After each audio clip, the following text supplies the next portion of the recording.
Months ago, I covered the Jonathan Majors case by taking YouTube videos throughout the months as the story played out. The greatest chunk of that was me sitting down with Danielle 3 times as she was giving her tales of the courtroom. I will now take that part out of that major video, and here it is for you, cropped and edited to hear what happened according to somebody who was there and isn't racist. Shout out Cheyenne Whitetree. Cheyenne Whitetree, you will never be one of them.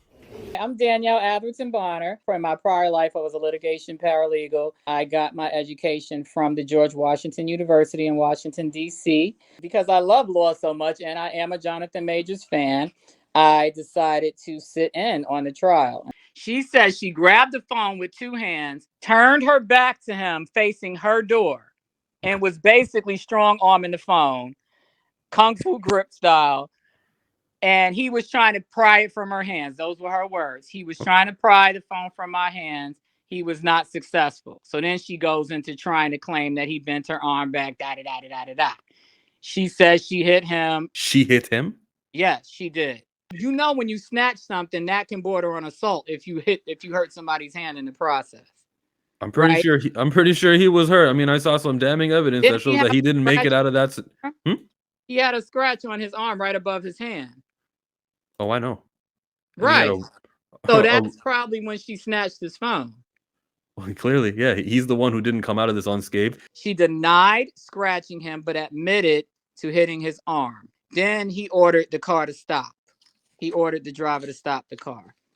So at that point, He ordered the. She didn't say, "Stop the car! I'm no, under duress. Extremely, Jonathan is overbearing." and they kept asking. They said, "Well, what did the driver say? What did the driver do?" She kept saying she didn't remember the driver. She wasn't paying attention to the driver. So I think she's setting the stage to not even be able to ID the driver. And I'm like, are you on her side or Jonathan's side? Because the prosecutor was asking her, she kept asking her, well, what about the driver? What did the driver do? What did the driver say? I don't remember the driver. I don't remember if he said anything. I wasn't paying attention to the driver. I'm paraphrasing, but those were at least 3 different answers that she gave about the driver. As soon as he opened that car door, you see her in the doorway of the car. Her exact words, he was trying to get me off of him, trying to get me not to follow him.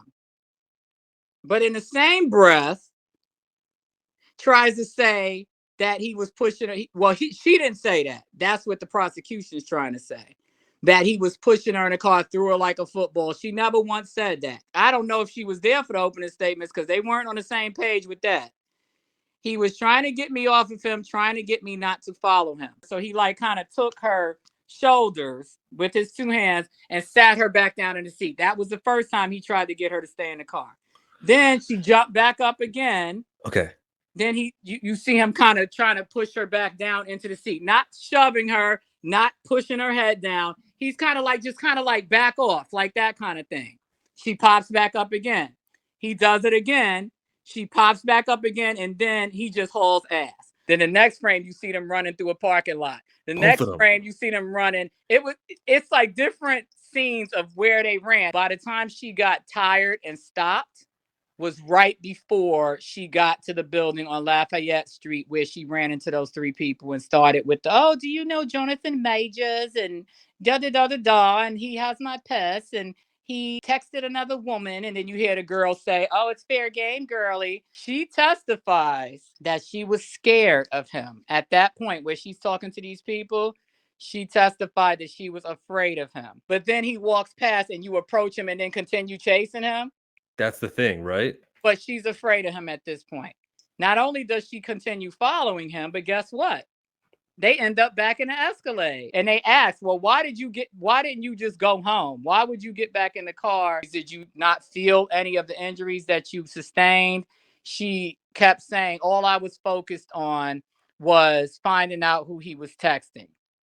And then she toggled in between that and her adrenaline and being in shock. That's how she kept explaining away why it took her until 11 o'clock the next morning to realize she got her ass beat. She was like, I'm signing the check for the drinks. And she was like, but that's the hand injured. Ooh. She was like, yeah, but I could still do things. That was Grace's exact words. She's worked through broken ribs, so she can work through a broken finger.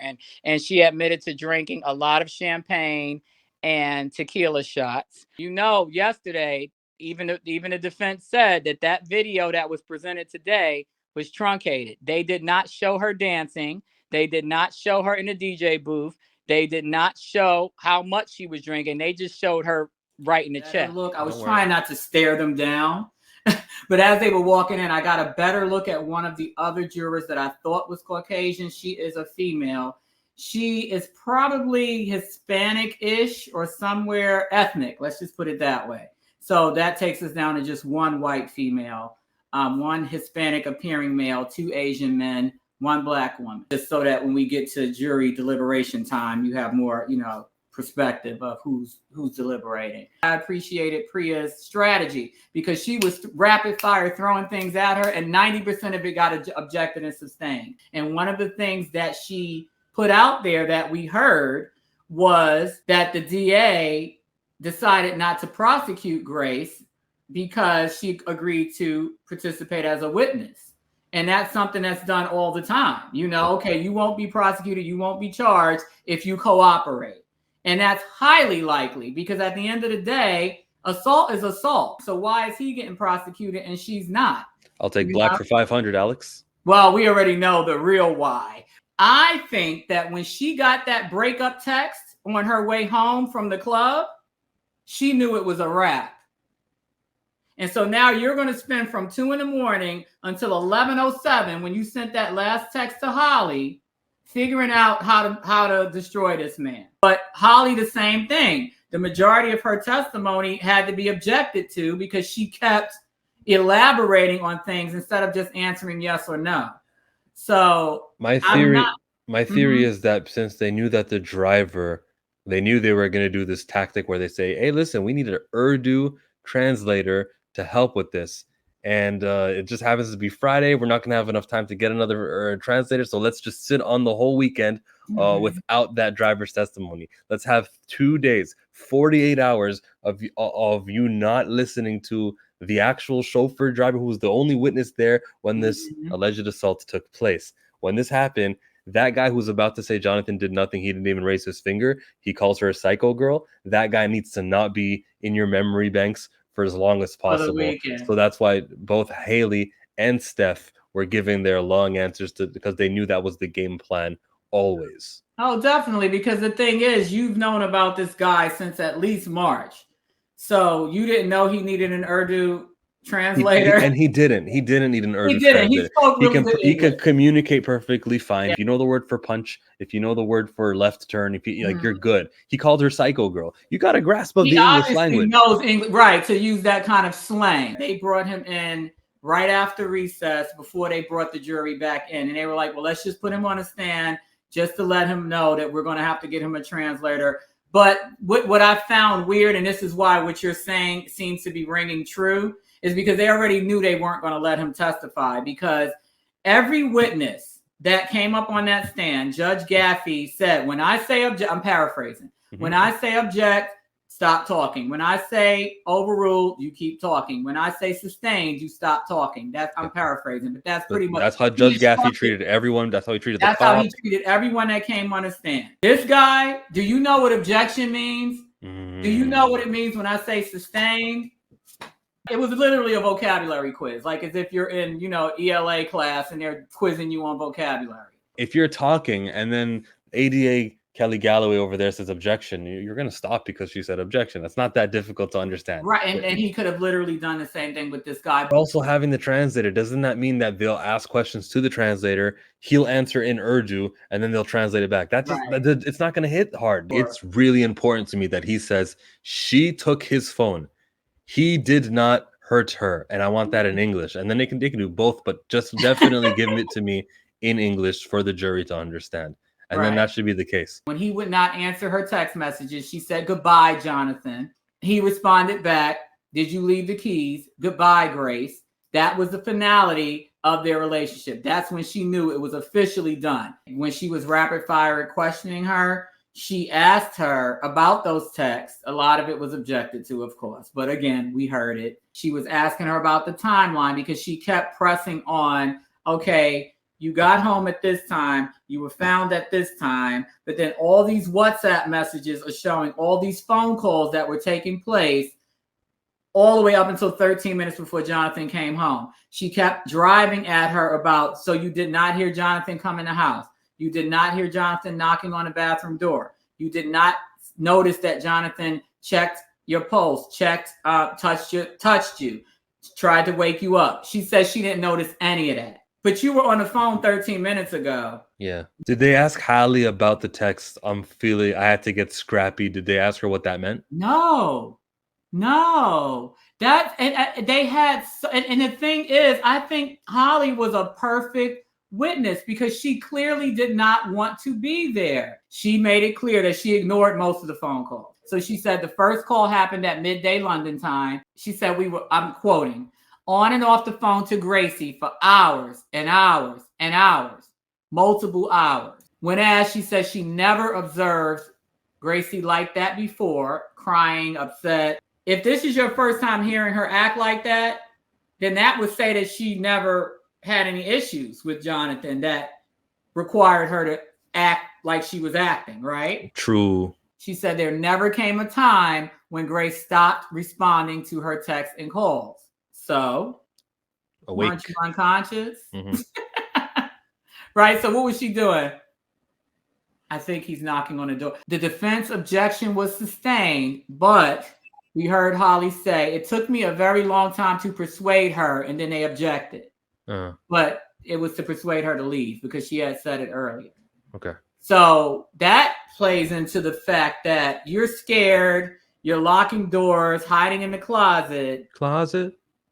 Your sister lives in New York City. You said that several times. Why was there no urgency to leave? On June 16, 2023, she confirmed that when she spoke to the DA, that she said that Grace was not making much sense when she was communicating with her over that 4 or 5 hours, that she was half asleep at times because she did take the sleeping tablets, that she was hysterical, that she didn't know exactly how it happened. These are direct quotes. And that Jabari said that she was really scrappy with Jonathan. The defense passed her back to the people after she said she was really scrappy, went to lunch, recess. Like I said, came back with the driver that would not be testifying that on Friday. And then they called Officer Brendan Swain. They bring out Exhibit 19, which is the body cam footage. They don't have any sound on it. Remember where it was published way before now, where they were questioning whether it was his apartment, and the officer said, that. Yeah. In their mind, he could have been living with Grace and not the other way around, you know? So, to protect the cops themselves and their questioning, and they removed the audio. Yeah, is that fair? That should not be allowed. That's not even right. Right, because he also said in the video, and again, it was objected and sustained, but he said that if I punch you or hit you, I'm not going to break my finger. That's probably what they were trying to keep from being heard, in addition to other things that the other officer that tried to tell her to putting his hand by his neck. That officer, I think a lot of that was probably being heard in the background, and they didn't want the jury to hear that. But then he eventually says that Jabari whispered to him, saying that she didn't want him, meaning Jonathan, in the room. He said at this point, Swain, wanted to make sure he was in a different room. Jonathan was in a different room. So Which this is where he could be lying to us because we don't even have the audio. Exactly. That's so fishy. I'm still on that. Yeah, the audio was pulled, so she whispered to him that I need Jonathan in the other room. Okay. But there's no way for us to know that because we can't. And did she ever say in her testimony that's what happened? No, in her testimony, she said that's why I said weaponizing the police, because she said that she just wanted to tell them, help me. Yeah, I remember that. She wanted to tell them, help me. She never said she did say it. Right. When he was asked what Sergeant Hansen was doing in the video with Jabari, he states that Sergeant Hansen, he's touching his neck. So he also confirmed that his boss is gesturing to the neck to try to get Jabari to say that she got strangled. the judge kind of interrupts and states that the viewing of the body cam video was solely for the jury's viewing the actions of the police officers. This is why, another reason why I think they took the sound out. The demeanor of Grace and the injuries. That's it. That's all they wanted. That the judge wanted them to worry about and seeing that video. And as a person who was introduced to this entire ordeal in March and hearing the headlines of being strangled, it was really important to me. And knowing the cops were the ones who arrested, it was really important to see how this arrest was manufactured. But it feels like this case has been evolved because on May 9th, they made new charges. And they were like, it had nothing to do with the cops. And that's why I guess they get to minimize the effect and the role of what the police did in this whole entire assault case. He's going to have to put a special budget aside to sue civilly, sue Grace civilly. Well, first of all, he's going to have to because she admitted to, and I don't know if I said that before, but she did admit it to still having the iPhone that he gave her, even though he asked her to return it. So that's grand larceny in the United States because anything over $300 is grand larceny. That's $1,000 plus phone. And she still has it to this day. She might not. They may have made her give it back, but she had it as of Monday. I mean, Tuesday. She still had his phone. Yeah. And he specifically asked her to give it back. So now that's death. Swain testified that Sergeant Hansen, the net guy, is the one who would approve an arrest. Swain confirmed that Jabari never used the word strangulation. And that speaks to the fact that she told the DA, and she said in her own words on the stand that she told them to take that out. All of you sleuths who said, she's apologizing for that. She said it wasn't strangulation. That's because she's an abuse victim. Well, coming out of her mouth in court where she's not disoriented over drugs or nothing. She says, I was not strangled. So you're welcome, everybody. The doctor, Chang, that's going to testify that the break, there's the type of break that happens when you hit your hand on something or fall. He's a prosecution witness. And I know Priya asked on Monday or Tuesday in front of the judge, could you get the prosecution to get him to call me? She said it again yesterday at adjournment that can you please try to get him in here earlier in the week? Because if he testifies first, then I won't need any of my other witnesses. And the jury heard her say that. No, they were gone. Oh, man. Yeah, unfortunately, they were gone. When asked if he recalled asking Jabari, did he hurt your finger? Swain answered, I might have said that. So at this point, the defense, there's a tech guy that they use. That guy brought him a little laptop with some earphones. They played a video queued up to the part of the video where he says that. So he confirmed it after he heard it. He goes, well, I did ask her, did you hurt your finger? Because at first he said, I might have said that. And then when he watched the video, he looked like he saw a ghost. He was like, oh, shit. You guys, I can be accountable for what my words were? He was like, oh, shit. Grace's answer to that question was, I guess so. So it's revealed that Swain wrote in a police report that Jabari suffered a small laceration behind the eye. I think he meant ear. It was probably a typo, but it worked in our favor. Behind the eye. to which he says, I did write that. And then he said, not true. When asked, it was not true. He signed a criminal court complaint saying the same thing. And the point of that questioning was you could have went back and corrected it. But you didn't. Saying the same thing. And he also confirmed that it was under penalties of perjury. He wrote that the incident occurred in the apartment when it was actually in the Escalade. And then on redirect, Swain said that he spent 15 to 20 minutes with Grace. He says he did not notice any injuries on Jonathan and that Jonathan never showed him anything. But then the body cam footage is replayed showing Jonathan pointing to his jacket. And then it looked like he was pointing somewhere else, but then they paused it. So I couldn't get, the full, none of us could get what else he was pointing to after that point. Monday, we spoke to our friend, the driver, right? Naveed Sarwar. Chillmonger and I were hoping that the Urdu interpreter would just ask him the questions in Urdu and he would answer in English.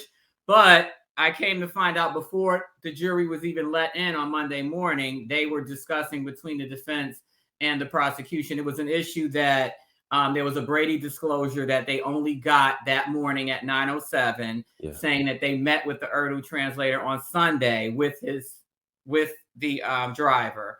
So that, came up as an issue. It also came up that the driver was deeply offended that they thought he needed a translator. I was taking them to their house. When we reached Canal and Bari Street, the girl said, "I want to see something on your phone." Mm-hmm. He also states he was looking straight, but see, he could have been looking straight and peeking up at the rearview mirror, and nobody asked that. But, I mean, it really doesn't matter, because at the end of the day, he was there, we were not, and you can't say that he did not see or hear what he saw or heard. Well, yeah, from the sounds produced.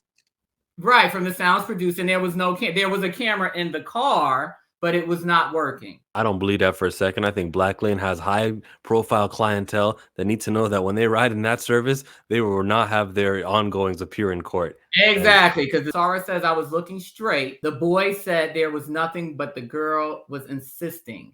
When asked if he saw what happened next, he says, "I was feeling that something was going on in the back seat. The boy wanted to get rid of the girl, so he opened the door. The boy came out of the car. He saw that they were fighting among themselves. He was trying to get rid of her. He was saying, 'Leave me alone. I want to go.' He was not doing anything. She was doing everything. I do remember the boy pushing her back into the car to get rid of her." And Grace testified to that. She said, "He was trying to keep me from following him. He was trying to get me away from him." She said that. So this is just the driver's version of that. RR testified, "I had a feeling the girl had hit the boy earlier because of the way she was fighting and the sounds produced." Of course, the prosecution and the judge kind of warned him that he shouldn't offer his personal opinion, but no moves to strike were made. Nobody said, "Okay, strike that from the record," or you know what I mean? So what is he supposed to offer? They did not strike any of his testimony. So, there was no point in telling him. Well, they tried when they said he was trying to get rid of her. Over there, we see Perez saying, no, don't give your opinion, objection. And then he repeated, he was trying to get rid of her. Right, and they would not, and they didn't strike it from the record. So the jury was allowed to keep that into consideration. The next witness was Chloe Zoller. That's the girl that is fair game girly. Yeah, fair game girly. And I wish they would have asked her what she meant by that, because I'm like, I tell you my boyfriend cheated on me and you say fair game? Like, what? They were drinking. She said that she was intoxicated. She testified, as we know, that the driver met them, because he finally caught up to them, met them outside, and she thought they were going to send them both in that Escalade back home. She says she then heard them running out of the car, and they were both very upset, because that's at the point where Grace testified that they got back in the car. She convinced them to get back in the car. They were only in the car 5 seconds, but she testified it was like 2 minutes. So during closing summations, Priya played the video again, showing them, where they got in the car and jumped right back out. And it was 5 seconds. He came in on one side, came out on another side. And it was literally only 5 seconds of time before he ran back out the car again. They were trying to figure out where to send Grace, where to send Jonathan, because they realized that they could not, be together. There was someone they saw in need, and they said, after this birthday party, let's figure things out, because they don't know anything. And I mean, the bonus was that they all knew, except for Shem, they all knew who Jonathan was. So, I'm sure any of us would want to stick around and be nosy to see a celebrity and his crazy girlfriend argument, right? I mean, who wouldn't? I'm not going anywhere. I'm not going anywhere. That's like a tourist experience as far as I'm concerned. She testified that she entered the car, the Escalade with Grace, and tried to get her to go home in the Escalade. But then, ended up I guess in the course of the communication with her, well, do you want to come with us to the party then? And then Grace was like, well, just order some champagne and some tequila shots. She said that Grace told her that it was Jonathan's card. I don't know why she told her that. So I don't know if it was kind of like, girl, order some drinks because this is on Jonathan. She said she had a lighter and happier demeanor. She said she didn't notice any injuries on Grace, but that Lucy's is dark inside. She also said that she noticed no injuries on Grace, when they first met earlier that night. And we see that. And Chloe's standing right there at her ear, staring into her ear hole. Oh, and that when she hugged Grace, she did not complain of any pain or transfer any blood onto her. Zola testified that she observed tears on Jonathan's face when she first saw him. Objection sustained.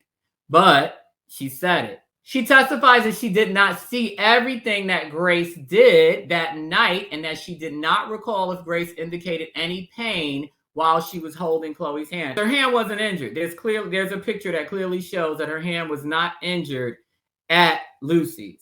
It was not purple like this? No, all the fingers look the same. I didn't even realize the finger wasn't hurt until the expert witness testified and pointed out, yeah, that finger's not the same finger that was in this picture.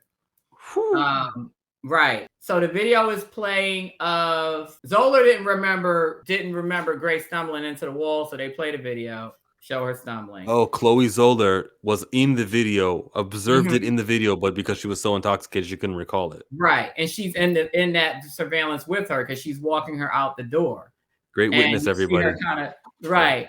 And then we have Brian Hansen, who's a sergeant. I call him the choker. Jabari told him she was struck. This is quoted, direct quote. She was struck in the head several times and that the defendant grabbed her throat. Okay, well, there's audio on these body camera footage, so we heard that, right? No, they didn't play the sound for us. We couldn't hear it because the judge kept saying that those videos were only so we can see her injuries, that we can see I got to find the exact wording, but he didn't want us hearing anything. The only other remarkable thing that Sergeant Hansen said is that he admitted that he indicated to Officer Swain and grabbed his own neck to get him to ask Jabari more questions. Oh, that's what that means. That wasn't a strangulation. No way. But I'm like, why would you do that? Is there no other code that you have for like ask more questions? Like, don't even give that any of its. No, get out of here. He was charged with strangulation by the police. That's what that meant. Okay, don't try to hit me with. Oh, this is the standard. This is the whole. Yeah, that's code for ask more questions. Is it? Oh, okay, I'm confused. All right, so then we talked to Ronnie Mejia. This is the detective that took Jonathan's complaint in June. Next witness is the expert witness. That's witness number 2 for the defense. Her entire testimony in a nutshell, Jabari's finger was not hurt in any of the Lucy's group photos, and that the injury could not possibly occur from twisting or squeezing of the hand. Same thing with the ear injury. She said if it happened the way Grace said it did, the whole ear area, head, and everything would be bruised and damaged, not just that little crease behind the ear that the picture shows. So the biology angle, huh? The next witness was Jonathan Major's agent, and he put the timeline together. Jonathan called him frantic because he couldn't get in his bedroom door. He was in a panic. He sounded concerned, distraught, and worried. He testified and demonstrated. They allowed him to demonstrate how Jonathan was banging. So it was a really loud, aggressive bang.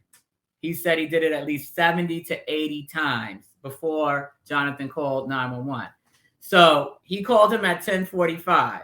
We already have established that Grace was texting Holly up until 11:07. That was literally just setting up the fact that she was not unconscious when he got there. I'm hoping that he makes them stay past 4:30 and then we can just get a verdict. But if not, probably Monday. Wait, in college, wasn't he a ruckus? Wasn't he just an absolute menace?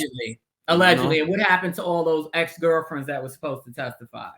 No, there's more trial. They're coming. Don't worry. Oh, okay. I just never feel confident with juries. There might be 2 that I have confidence in, and that's the guy that's holding us up today, because I see him doing this a lot. Especially when the defense is talking. And the black lady, because she clearly is completely disengaged when it comes to anything the prosecution does. Those are the only 2 out of the 6 main jurors that I have faith in. And so that scares me. And it scares me, too, that they couldn't remember what the charges meant and need that reread again. Because I'm like, why? Why do you need to understand that him trying to get her off of him is not harassment? Let's just give it up to God and just pray that these people use common sense. Please, you don't have to have advanced degrees. You don't have to. And even the prosecution said, use your own everyday life experience. Like, this is a lot of this is not rocket science. You don't have to have a law degree. You don't have to have been domestically abused or lied on to see that, as plain as day, this is not to be convicted. This is not a charge to be convicted. That's that. Thanks for watching the video. Leave some. Oh, last question, Danielle. Who the hell is Grace Jabari? Stephanie.